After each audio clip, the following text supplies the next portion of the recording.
means yes.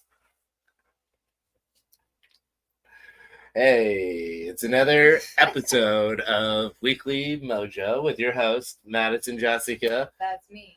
It's Thursday. No, it's Friday, August 23rd, and that's how you can tell it's been a long week. Right? This is Friday times 2. We're finally back from the road. This is my counterpart, Connor Borrego, although it's El Pro or fucking Dr. Business, depending on the day.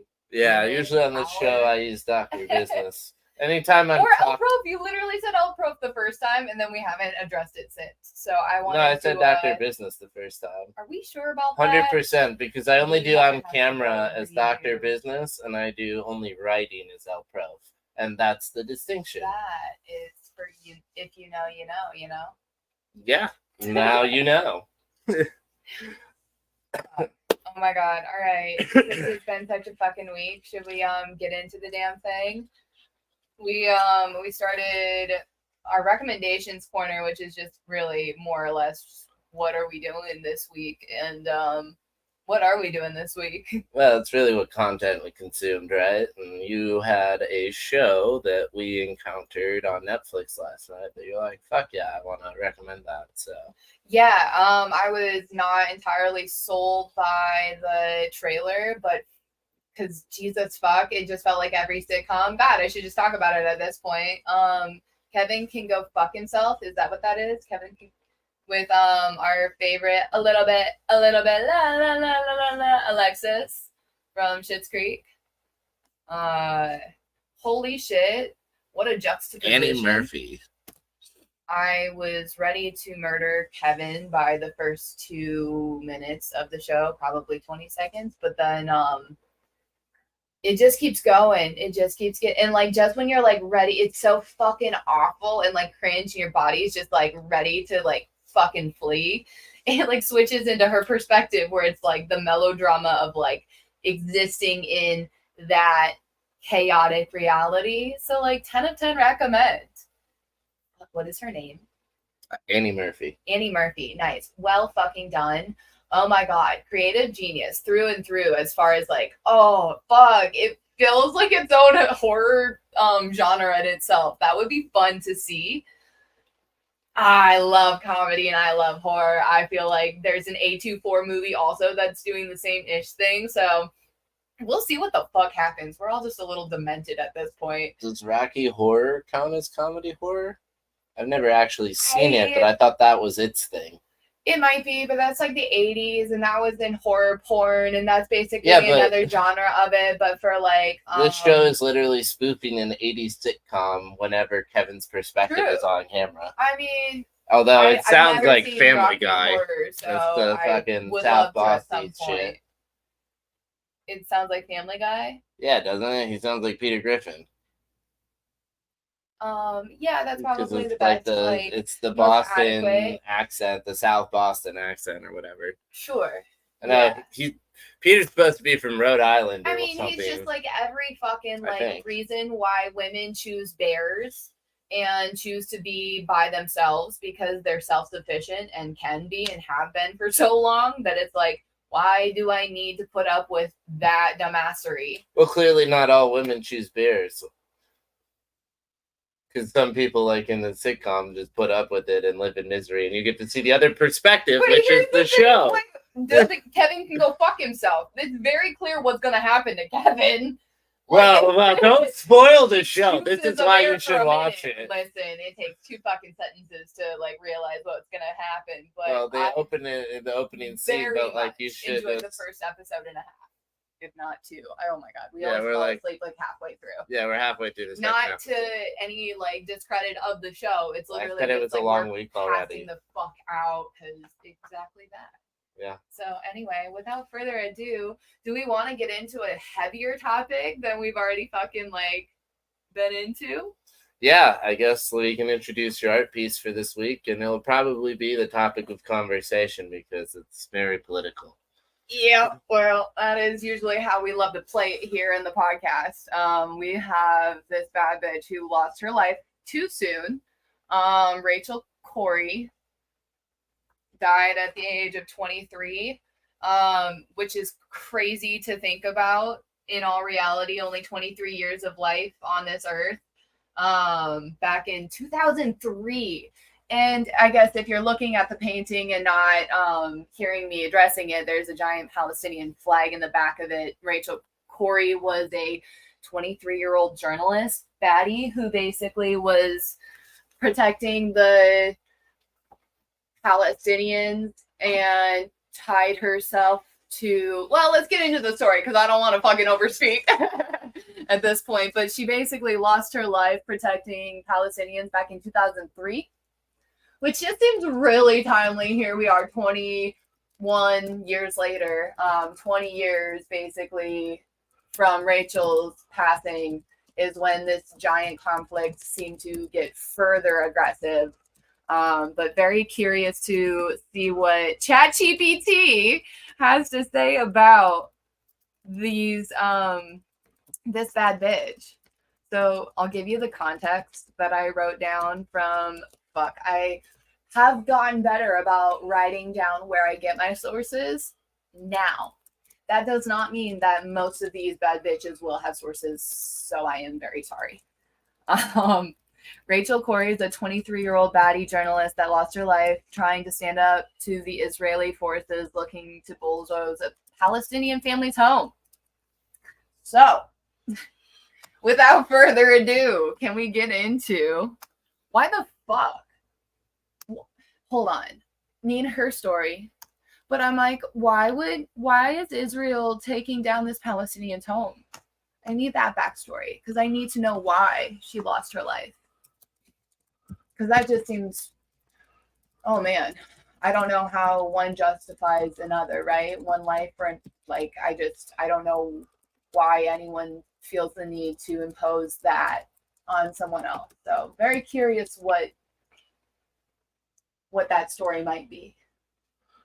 Anyway, ChatGPT, take it away and tell me the story in like a reasonable time frame.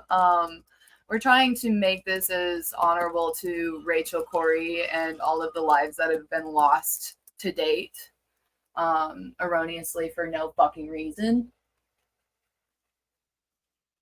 But love to know more.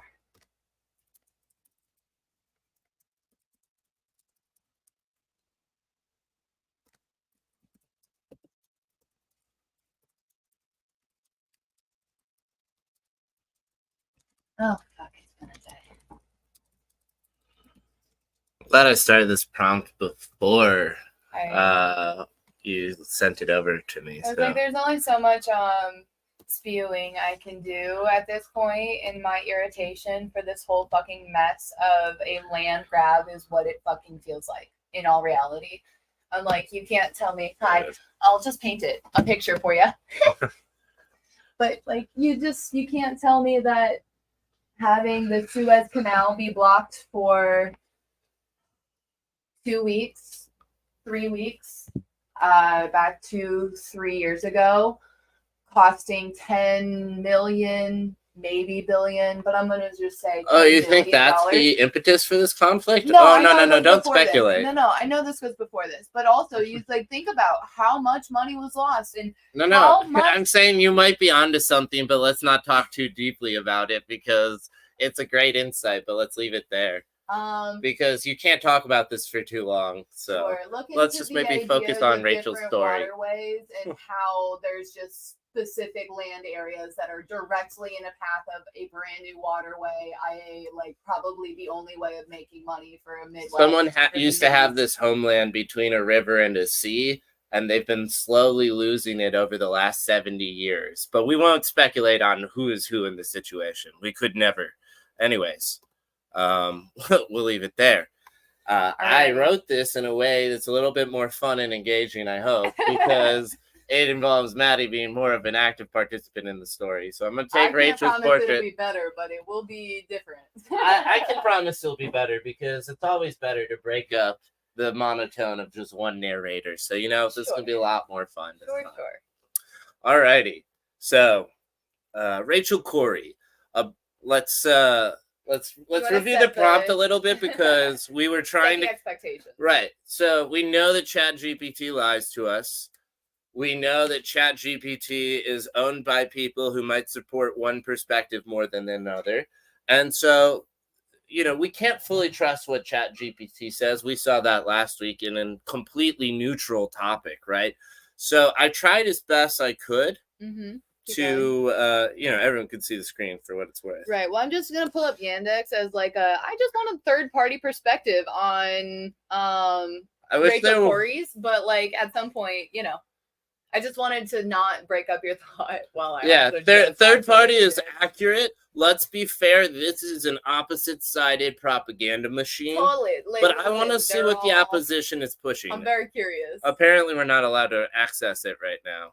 What do you mean? I don't know. Apparently. What do you mean? Just insert the Jennifer Lawrence. It says Yandex unexpectedly closed the connection. So. Is it yandex.com? Well, I just clicked on the link to Yandex on Google, I thought.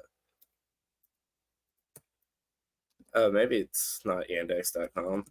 I don't know what it is, but you look for it. .ru. Nope, it's yandex.com. Just detail. Reload. I don't fucking know. We're being censored. This is nuts for the first time. I mean, live. Oh, it says our camera's been unplugged also. Oh, fuck. Is that me? Probably. Oh my god. I wonder how long we've been off camera. We're definitely on audio. Welcome to the shit show. There it is. Webcam.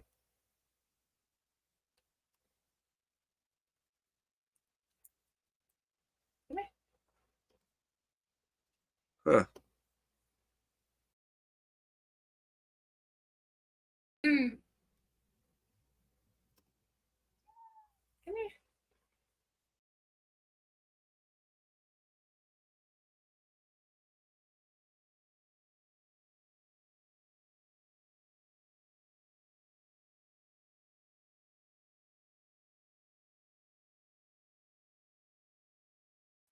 There we go. We're back. We're alive, and we've added a cat to the mix. Cool. Ruby Doo. So we still, I don't think, get on Yandex. Yandex. What a wild, full, Not surprised. Shit. So, anyways, I don't know where to find a third-party search engine that doesn't feel like it's like propaganda media fed. What? That's so wild. I'm looking for. Can you go onto Bing and like get it from there, not Google? I think my concern about Google applies to Bing. Sure. And anyway, to DuckDuckGo and to all of them. Let's get into Rachel Corey, and this is our last episode because we both end up this is dead. I would imagine. LOL. That, yeah. It is not for a reason that I would want to die, although I have made a lot of fucking jokes about that recently because I'm so sick of paying bills. But aren't we fucking all? Yeah, inflation, which everyone denies. Well, my favorite meme, but I digress. No, I think we're gonna be fine. What are you talking about? It's like, LOL, who the fuck are we with our 0 streamers? Hey, we have 1 subscribed. I'm sure they've unsubscribed since then. So well, they surely will today. Most people don't share our perspective. Anyways, we'll just share what Wikipedia is fairly unbiased and respected as a source, I think, by most young people these days, even if teachers disrespect it. And it's known to be fairly liberal leaning, I think, in most circles. So my point here is to say that, like, I think this is a fairly good source of truth. I mean, in terms of what happened. That into ChatGPT and see how accurate the two are, I think that works. Let's get into our story before we discredit ChatGPT any further. Although their history, if you go back to the fucking other episodes, well, yeah. We'll just copy and paste that over when we're ready. It keeps going. Whoever, good for. I bet that was her family that wrote in Wikipedia. No, you can't do that. It has to be verified media people. So there'll be other journalists contributing to Wikipedia. I literally watched a video of a guy changing the sides of Indiana when he was drunk, and nobody said anything until he showed a video of it, and then he got banned. So no, that's not true. Literally anyone can do anything on Wikipedia, which is why our fucking teachers had an issue with it in the first place. You're right. Certain pages are maintained and monitored more than others. So I'm like, yeah, I understand where things like this would be sensitive, but I imagine her family probably had a big part in the Wikipedia page. But let's fucking get back to this and let me know. Yeah. We made this conversational, tried to seed it with some of the facts and reference that we wanted it to be historically accurate. So it says, Rachel Corrie, a bright and passionate young woman, was always deeply moved by the suffering of others. Born in Olympia, Washington, she grew up with a profound sense of justice. Nurtured by a community that valued peace and human rights, from a young age, Rachel knew she wanted to make a difference in the world, to stand up for those who couldn't stand up for themselves. Little did she know her journey would take her to one of the most contentious and dangerous regions in the world, the Gaza Strip. I remember... All right, so now this is Rachel's voice. I could never do her justice, but I'm going to be doing the first party narration on this, so we'll see how ChatGPT did. I remember the first time I learned about the Palestinian-Israeli conflict. I felt like my heart had been split into two. Could so much pain and suffering exist and the world just go on? I knew that I had to do something, even if it was just to bear witness. I couldn't stay silent, not when people's homes were being destroyed, when children were growing up surrounded by violence and fear. I had to go. I had to see for myself. In January 2003, Rachel joined the International Solidarity Movement, a group of activists committed to nonviolent resistance against the Israeli occupation. They believed in... So the Israeli occupation, is that specific to Gaza? Is that Palestine? What does that entail? Yeah, so when people refer to Israel as a colonial state, what they're trying to refer to is this active colonization of Palestinian lands that were granted to the Palestinians in the UN partition plan that have been invaded by Israeli colonizers over time. Back when? 1948. Gotcha. So like after World War II? Yeah. And only Palestinian land? No, they're encroaching on Lebanese land and, well, is Iranian it also, Syrian land? No, Iran supports the Muslims that live in those countries. It specifically supports one of the, whichever one's the minority group. I think there's Sunni and Shia. I probably am going to get this backwards, but like Sunni is like the existing mostly ruling places like Saudi Arabia and stuff. And Iran is Shia. And that's a whole separate division. It's basically Catholics and Protestants within Islam. We'll just leave it there. But, you know, part of what we are afraid of when we think of Muslims here in America based on the fear-based propaganda machine is Sharia law. That's more of a Shia thing. And that's like the headdresses, head to toe, and women being... It's usually those countries that that push that. Valued, but or valued in different ways, I should say, but not being seen as a prioritize modesty difficult for me over humanity.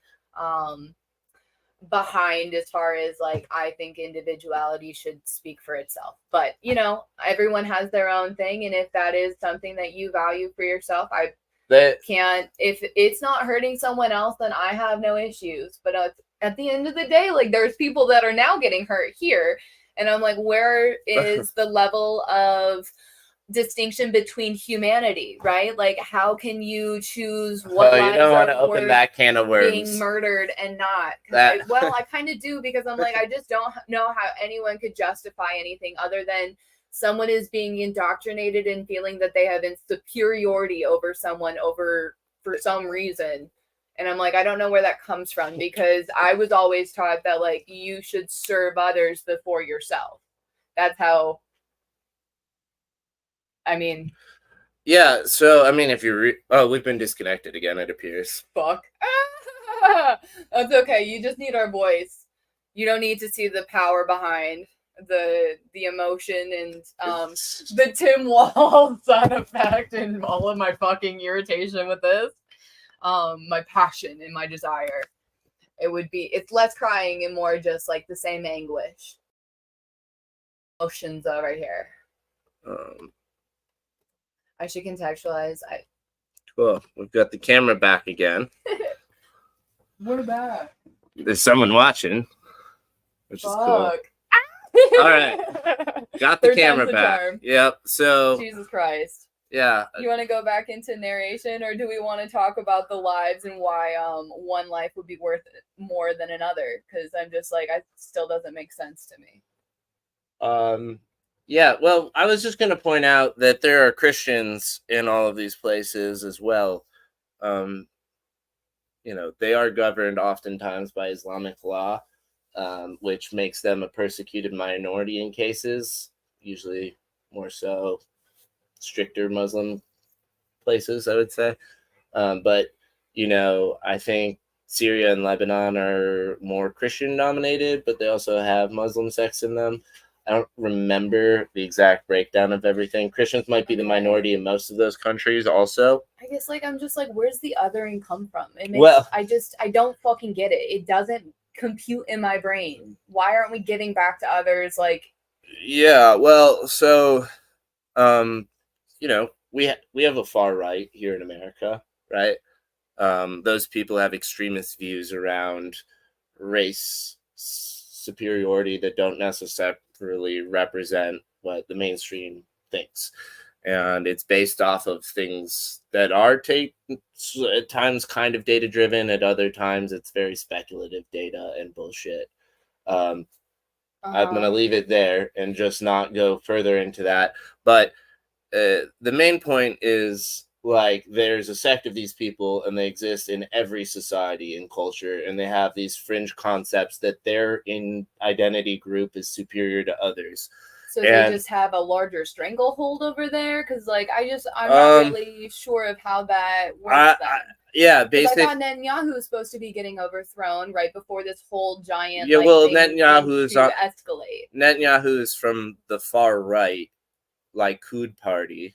And I'm sure there are even further right parties than that in Israel. And he's more of a moderate far right party for what it's worth. Gotcha. Because I'm sure the distinction here really does matter to the conversation. But let's leave it at this. I'm sure he doesn't fully believe everything that the far right people believe. But the furthest right people in Israeli culture probably believe in some form of superiority over people. And the reason why is how do you make that distinction? Well, because they have texts that literally make that distinction for them and discuss it and talk about. Anyone can write a book. You know what I mean? That's so fucking lame. Well, as Christians, we believe the book. Test turns out. But that makes no sense to me. I know. As Christians, we believe. We fucking didn't believe and didn't have ways to test in any of this until the 1980s, when we had DNA testing and could actually see by blood. You're like, well, you could trace back with your mother's lineage and everything. And it's sure. But this just feels like Harry Potter, mudblood stuff and superiority and purity. Yeah, I don't understand. I mean, you do understand. You do understand. And they're not the only ones who did this, but they just happen to often have the most resources to do so. And, to what resources? I mean, if you've got enough resources, why are you needing to take over more or hurt others in the process? Well, I mean, because those people do have a biblical, so to speak, I guess you would say, messianic for them, perspective that they're fulfilling. If we in the United States think of far right as often representing white supremacist Christian nationality, that Christian America was great for us, Jesus and the cross kind of people.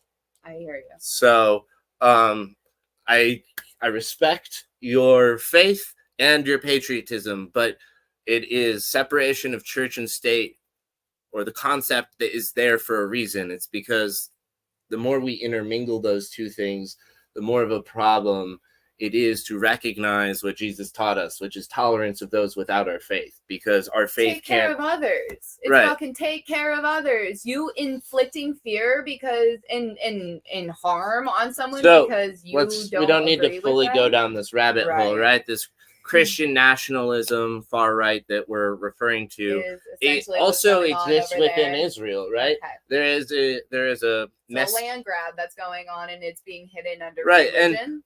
Is that what I'm it's hearing? not hidden under religion. Oh, The it's- religion, it's motivated by it. Gotcha. Those are the lands they're trying Yeah. to seize. They're Okay. trying to restore a kingdom, so to speak. And that is only a subsection of a subsection of a subsection of people within those group. The vast majority of people do not explicitly want that and often stand against it. And it's Okay. really important to make these distinctions Sure. as you're talking about That it, makes sense. because otherwise you get lumped in with a group that you don't want to be lumped in with. Right. We're not And- trying to hate on one party because No, I one respect party is being religion. hated I respect on, everyone's religion. I respect their ethnic backgrounds, you know. but I don't respect. I don't respect land this grabs much in the same way that we absolutely did the same thing to Yes. Native Americans today, and I think that's probably the most Right. accurate way of like saying that is we don't agree with that, and I'm still sitting on land that I technically don't own. And we I also just rent stole from, back the so. land we gave to the African American freed slaves. We also did that. Like, there are so many things We we've gave done. it back. We took it back. You remember 40 Yeah. acres and a mule? We were told about that. That happened to 100 people, and 60 of them had it clawed back. Oh, the propaganda machine we have. Oh my Okay, god, that's so- so wild. I had no idea, but I'm not surprised. Anyway, getting back into the We narration, gave I all can't of the wait to context find we needed to set the up the rabbits that's a part situation. of that story. We are in the midst of what I would call the third intifada. So, anyways, Rachel, I think, is either near the end of the second intifada, or near the end of the first intifada, or the start of the second. 2014 was in 2013, right? That was the big. Or this could have even just been in escalation. the in-between This could be time, in to between. be honest. Fuck. But because I think 2007 is the last Gaza escalation. Okay. Because it was when I was in middle school, and I remember it happening because it was so vivid for me to be learning about it in class while it was happening. I don't. Okay, you went to a very different middle school than I did because I was not learning about Gaza conflicts in middle school. Yeah, In middle school, it was 8th Dude, grade. I was not even learning that in like my sophomore history of the world classes. I was like, oh my god, I shout out to Steven Sunderman, the only human being that ever taught me a fucking lick of history. Brilliant man. Lutheran High Northeast in Norfolk, Nebraska does not deserve you. You need a raise, and you probably need to be running the whole show in the auditorium because there's enough children to just do that. Anyway, holy fucking shit. All right, well, also shout out to Miss Birchie, my 8th grade Cool. history teacher, who made this and the drug cartels a giant segment just because That's they were pretty topically relevant interesting. to teach us about. Yeah, I would love that. Yeah. I mean, like, you're like, this is my family history, but not. Yeah, basically, in 8th That's so grade, I was cool. an ignorant fuck, and anyways.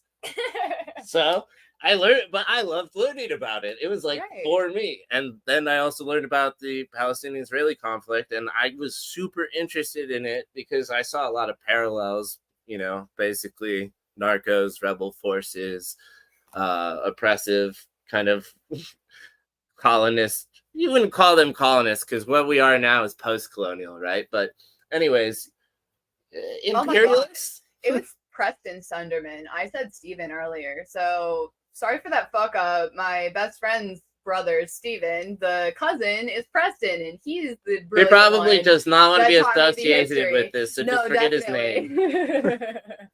Again, thank God for the few teachers that exist that can like spark some sort of narration in your brain to keep you moving forward, because I think that's really the like tried and true to all of this. Thank you to Mrs. Levitt, because that bad bitch would love to be a part of this, and could you please come on? I would love to host you.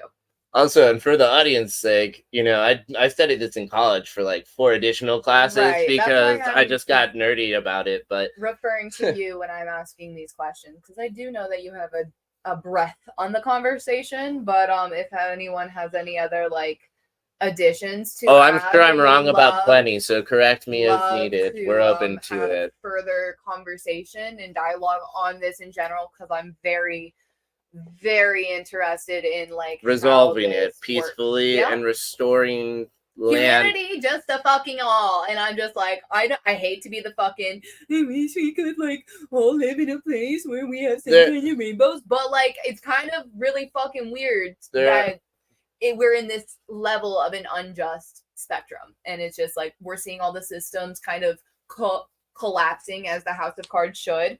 I can't wait to see the phoenix that rises from it.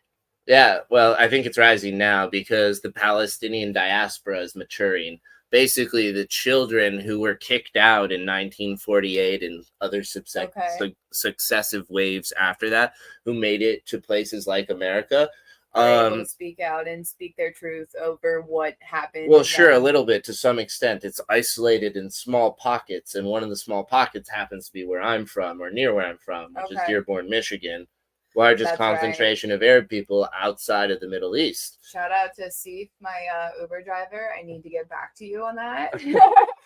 Yeah, I'm not sure what that cyber tech guy. Cool. I've got your contact to give to another person. And that's why there's such a there was a huge Palestinian presence at the University of Michigan, which also has a large Jewish presence, which made our political science department one of the most unique places in the world to study the Palestinian-Israeli conflict. And so the teachers I had in high school and middle school actually studied with the same teachers I ended up studying with in college. That's wild. And so I've basically been learning propaganda, or do you feel like the conversation changed as you like continue to hear it along your way, like middle school to high school to college? The University of Michigan is known to have a liberal lean. So I won't not say that it has a bias, but it also has a whole lot of other biases going on. Though, because it's like, how do you have a liberal lean on something that you really, I mean, like they could be described as fascism and colonialism. Okay, but do you have a dog in that fight? Do me? I? No. Like as a liberal, like, do you have a dog in that fight? Well, yeah, they do technically, but they have to. This is what put. This is the schism that we're looking at within the Democratic National Convention right now. The people outside protesting the DNC and installing Kamala Harris are explicitly protesting about this particular issue. Why? Because they don't want to participate in further fascist, colonial, neo-imperialism, whatever you want to say, where more land keeps getting taken from one group of people. Both quietly and then explicitly. But no, we burn down your entire property. Just live in the smart city. Right. It's basically it's really don't come back. This is our land. But like, if you live here, you have less rights than us because you're not real citizens, because you don't have our bloodline and ancestry. Because that is actually what makes you a citizen of that country. And that's also why those people have dual citizenship, and you can live anywhere in the world and be a citizen of that country. There is a expectation you participate in the military, and we know what the military is used for because that's what we're talking about. And so there's a lot of people outside of that country that also support the activity that they're engaged in because they see it as patriotism in its own form. Right. Okay. I understand how it's very easy to be kind of like swindled by a propaganda machine that caters to your identity. Like I really like, and I want to contextualize this because it's probably similar enough. I mean, like in 2020, no shit. When was Trump running? Was it 2020? It's 2016 was the first time. It was 2016. He entered the race, I think, end of 2014, started 2015. So it was 2016 when I got the Ben Carson book. And obviously I was very much a Ben Carson, like through and through. Man couldn't speak worth a shit, but like was very intellectually there. And I love the idea of having a physician being he came through as a politician through his writing. Did Ben Carson? Well, I'm saying like you fell in love with him through his writing. No, I read his book. I was politically motivated to be a part of the like the process. And so Ben Carson was my fucking pick. And then he lost out because, like, that's how the nominations work. I still read his book, and it's on there. It's One Nation. Still great a book. That's another thing. Yeah, but his words motivated you? Well, like, yeah, but, like, continue to. More like lit a fire on my ass because I was pissed that he wasn't in the election. Anyway, I moved forward to, like, Trump was the next option that basically felt like somebody was sharing their mind without trying to appease whatever was paying them most. And so for a good minute I was bought in. Basically I was like, well, it's red or blue, and I think that Hillary chooses to just say whatever fucking fits her, which sounds similar to where we're at today. Anyway, I think although he is way more like that these days. And I get back to, he fucking shows that he's for corporate America and his buddies and himself, and, like, again, his own fucking self-interest. I'm so not sick of this. Yeah, he's in it to make money. You're right. Exactly. And so all this is just a fucking psyop to see if he could do it. He did it. Now he's got this giant motivation to continue. He didn't drain the swamp. He made the swamp worse while he was there. Fucking that. It's that. You literally made it worse for all of us, and you're fucking over the middle class in the process. And literally I'm just like, it's so frustrating to be on this side. I'm the type of troll that, like, the drain the swamp messaging really resonates with, because I study politics so closely, and I could never go work in it because it's so dirty and so corrupt. I know and that you there's have like to maybe compromise. 2% of people that do good and want good, but you have to be so corrupt to get to the point where I'm talking about you're the figurehead. You think, who's running the fucking show? I get back to, is it Kamala Harris or is it Joe Blow? Because both of them are like, ooh, I'll make the difference though in 2024. Well, we know who it is. It's the people behind the fucking Wizard of Oz show. Anyway, my god, we have so much of this narration. It's the people on the boards of the largest corporations of this, this country. The 7 businesses that are doing profitable right now. No, it's the people who are on their boards, but they're on the boards of all the businesses. Right. Getting back to, it's just one corporation, the depository trust company, that runs the whole fucking thing. Right, because you have to be approved by them to become a public company. Interesting. But yeah, so anyways, we'll get to the back to January of 2003. Where were you? Where was I thought the contexts were here really well with the story. But I fucking literally looked at it and I was like, where were you though? January 2003. Like, I think Nicholas was being born, but he might have. 2nd grade. Let's see. I was 2nd grade. What is it right now? What year is it? He was 2024. So yeah, Chloe was born. Yeah. He had his 21st birthday this year, so he was born this year. So he would have just been. So here's basically where I'm at in my life. It's 3rd grade. My mom and dad got divorced back in kindergarten. My stepdad had been around since 1st grade, and my stepmom I met in the fall of. Well, I might have met in kindergarten, then I met in the fall of 3rd grade again, and then met my brother a few months later. Yeah. That is how that works. Cool. He has this is one of the things that me and my brothers all have in common. We're all bastards here. Oh yeah. We're all bastards. Bastards Club. My mom sealed that deal, whether my dad knew it or not. LOL. Yep, and scary. I'm just a high school whoopsie baby from a Sadie Hawkins dance gone awry. And then adopted out and basically found your way into a very interesting, cool family, like with breadths of stories behind them. Holy shit, dude. Yeah, and I do have to call this out because it makes me a total hypocrite. But the only thing that saved me is Wisconsin's anti-abortion laws, because I have it in writing. I wouldn't be here otherwise. And Yeah, so, your mom definitely didn't have to say that, but as any teenage pregnancy would probably like spitefully say, you got to be here, yep, not from any super volition of my grateful own. and have it is literally felt to my crazy. core like I am the luckiest fucking person ever. And that is how I've come to look at that letter, is confirmation of that. Hell yeah. But, tough to read. Anyways, Totally. For context, I do believe in the right to choose, but I want to be clear. I really, really, really, really advocate for choosing adoption.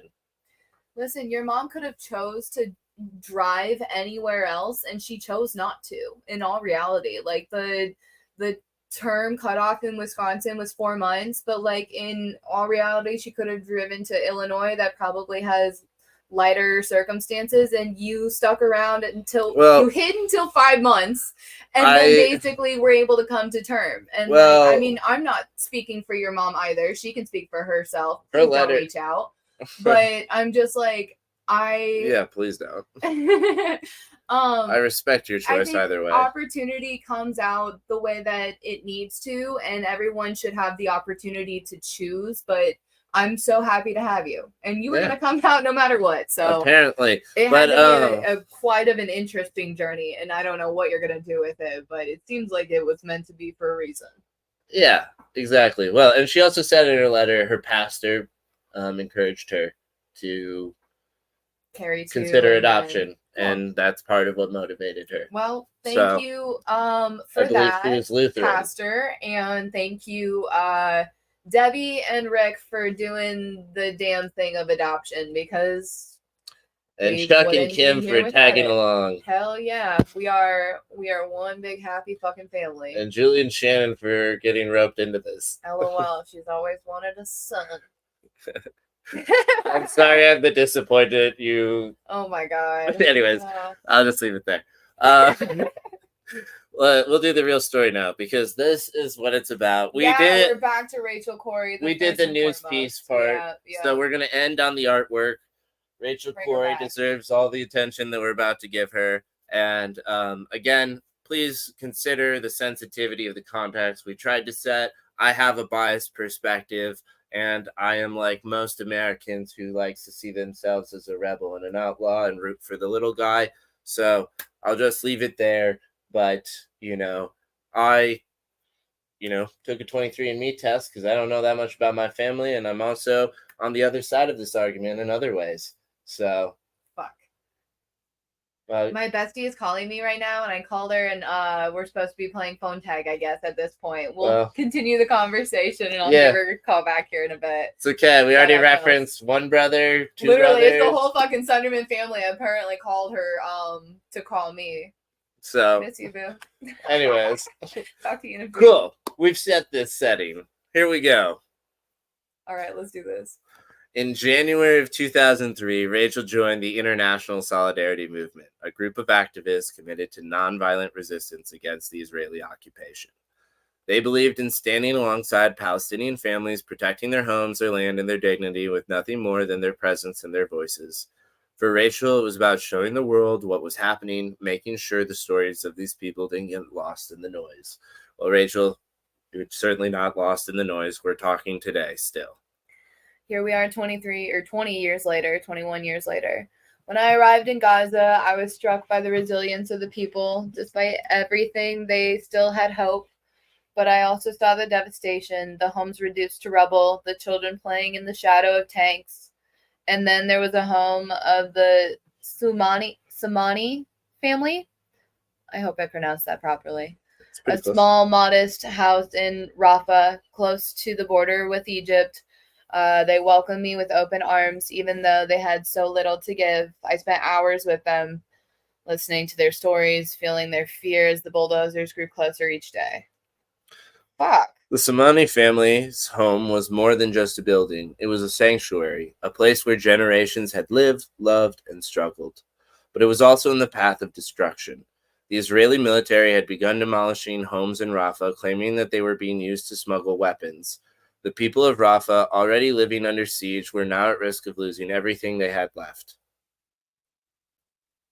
We tried everything: protests, petitions, even just standing in front of the bulldozers with our hands raised, but they didn't stop. Every day the fear grew. I couldn't just watch another family lose their home, their history. So on March 16th, 2003, I stood in front of the bulldozer. I held a megaphone and shouted for it to stop. I could see the driver. I know he saw me, but he kept coming. I stood my ground because I had to, for the Sumanis, for all the families who had already lost everything. Fuck. Jesus, ChatGPT. I'm sure this is so real, and I'm sure this is from her biopic. And if it's not, like, go fuck yourself for making me emotional. But like, this is just one tragic story of so many countless lives lost, and I just wonder Continued to what be we're lost fucking doing here. on both sides. On both Totally. sides. For what a waste. for land and money and power is what it feels like. So tell me, for land something that else. could be acquired through peaceful means by treating them as neighbors that are a part of your country as dictated by the literal resolution, as opposed to subjects to Yes. exterminate and remove, which is what it appears is happening. Yeah. Anyways. The narrator. Yeah. Rachel was struck by the bulldozer and tragically crushed beneath its massive blade. Despite her friends' desperate efforts to save her, Rachel died from her injuries. She was only 23 years old. I don't know how to read this, because it's like she's already passed, but this is obviously it's third party omniscient. Yeah. I wish I could say I wasn't afraid, but I was. I was terrified, but I believe no. I knew that I was doing what was right, and I had seen so many suffering, too many injustices to turn away. I just knew I had to stand up, even if it cost me my life. Some people just get to that point where they're like, fuck it. I don't care anymore. This means more. I understand the martyrship. I really do. I could picture it. Don't know if I could do it, and that's something else, but she stood for something, and I respect what she stands for. Rachel's death shocked the world. First, and I'm going to say Aaron Bushnell's name as well right now, because despite he was the man that was decapitated, right? No, I believe he's the man who set himself on fire. Oh, that was recent one, right? Yeah. Okay. And it wasn't explicitly entirely about this, but there was a lot of this going on in his protests, and this was motivated in many ways by the current ongoing violence over there. And what was his name again? Aaron Bushnell. Okay. He's got more fringe thoughts, but people are motivated to extreme action in the face of extreme injustice. And I think he despite his ability to communicate what he was seeing, he didn't harm anyone as far as I could tell. And he made a statement about this ongoing injustice. Gotcha. And I think he was qualified to make the statement. Anyways, Rachel's death shocked the world. For some, she became a symbol of courage, a young woman who gave her life to stand against injustice. For others, she is a reminder of the complexities and tragedies that define the Palestinian-Israeli conflict. Continue to. That's why I said. Yeah. The investigation into her death was controversial and contentious, with conflicting reports of whether the bulldozer driver saw her or not. But Oh, honey, you don't get to pretend like you don't get to know that there's human lives in those houses that you're destroying. So that context really doesn't make sense. Yeah, this is where the rabbinical commentary on Israeli law is really critically evident in influencing certain aspects of certain cases from my personal biased perspective. I'd love to know if Rachel Corrie was had the right blood type. I would, because if they just murdered her, then I'm like, well, then you're no better apparently than the laws that you claim to live for. But anyway, continue.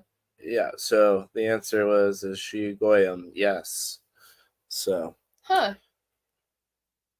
But to those who knew her, Rachel's legacy was clear. She was a voice for the voiceless, a beacon of hope in a world that often turns its back on those in need. I didn't come here to be a hero. I came here because I couldn't stay silent. I couldn't ignore the pain, the suffering, and the injustice. If my story helps others to see the truth, it is to inspire even one person to take action. Maybe my life and my death have meant something. So, Rachel Corrie's story is not just about one young woman's bravery. It's about the power of empathy, the importance of standing up for what's right, even when it's difficult, even when it's dangerous. Rachel's life and death reminds us that the fight for justice is not always easy, but it is always necessary. well said. So this is pretty accurate to what we know about Rachel Corrie and, what happened. So, not to like go more into the bulldozer, the driver, his lack of accountability in that, and we shouldn't speculate on the internal legal system of other countries. We all deflect in our own ways to make ourselves feel better, but ultimately, if you're not putting more good into this world, then you're detracting from it, and you telling yourself whatever you need to is only going to get you so far. Yeah, they're definitely telling themselves they're putting more good into the world than they're taking out of it. And I'm like, for who? Self-interested, like individuals that have money and want more power? I don't know. It's kind of like, I don't get it. Yeah. Does that make sense to me? Yeah, well, I'm not going to speculate. So, anyways, we'll leave it there. And thank you so much for Rachel the Corrie. individual that joined. I hope that this was not a giant fuck for you. Holy shit. This is definitely some of the heaviest content that we've covered today. There's just a bunch of bad bitches out there, and every story is different. Yeah, I was going to say, I was assuming the people that joined us was some sort of community moderator. Please cancel me at any time. I'm sure I need to be. Yeah, right. Well, that basically wraps up this week in the weekly Mojo with Madison Jessica. Oh yeah. Again. So number 7, Rachel Corrie. Yep, this has been a heck of an episode. We certainly don't mean to tread lightly on this topic at all. No, I'm making light of everything only I'm not saying that you are. My own way of feeling comfortable in situations is sometimes I laugh, and I am David Spade in The Grown-Ups where he's like laughing at a funeral. I am that fucking weirdo, so I am sorry if that offends anybody. But that's probably going to be the continuation of how I deal with the uncomfortableness of just the injustice. Yeah, I can't trust myself to do that out loud on camera.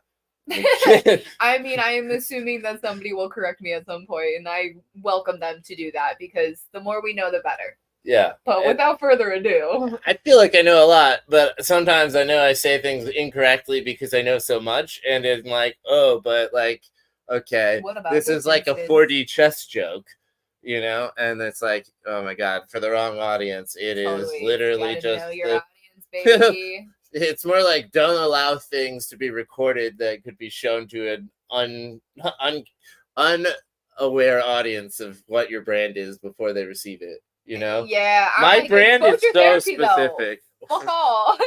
Certain topics are not introductory topics for exposure therapy on how to have that. I don't think anyone would be looking at my podcast and being like, this is an introductory podcast in any capacity. I've said fuck I don't know how many fucking times. Yeah, well, I mean, this is a Web3 podcast at the end of the day. These are all NFTs. They're collectible on MadisonJessica.com. Oh, yeah. Right, but, not technically fully yet. Only the Digitity series are, which is a past series. These ones are well on their way to being there. You can view the artwork, and you could also see future pieces before they get produced here on the show. You can peek all of them live on my website, MadisonJessica.com, JESSEKA. If you spell Madison differently, it's your fucking problem. Yep, we'll leave it at that and say thank you again. Like and subscribe for more. You join us for one of the live streams. You'll have no way of knowing when it's going to be, but If You know, can that's your comment, fucking let me problem. know. Yeah. Like, comment, please. I would love to see a live comment pop up. Yeah. Someone comment on a video, ask us a question. We promise we'll read it on air and give you a shout If out. I see it, I will. Although after this episode, I'm not sure who wants to be affiliated or associated with this. You can come in anonymously. That's totally fine with me. Yeah, absolutely, I guess. Be yourself. All right, well, thank you again. It's Playhouse TV. Be your own sugar.